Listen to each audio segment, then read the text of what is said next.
Sebanyak 3 peserta pasukan pengibar bendera pusaka atau Paskibraka dari Kabupaten Oku lolos dalam seleksi tingkat Provinsi Sumatera Selatan.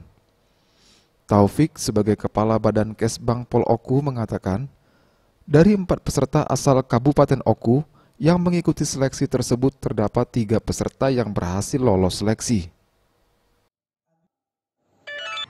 Kita masyarakat Kabupaten Oku ini, ya kita doakan anak-anak kita ini yang akan melaksanakan tugas mulia ini dapat melaksanakan tugas dengan sebaik-baiknya tanpa ada celah, dan tentunya ya yang dipastikan harus sehat.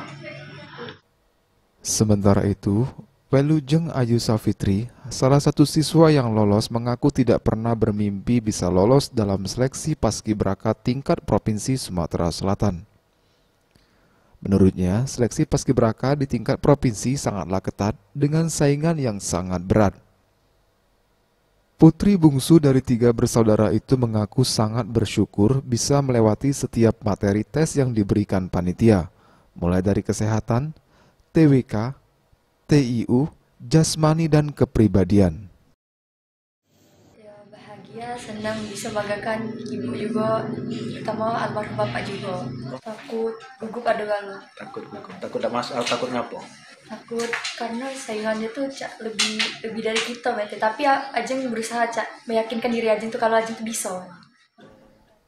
Bagus Mihargo, Sriwijaya TV.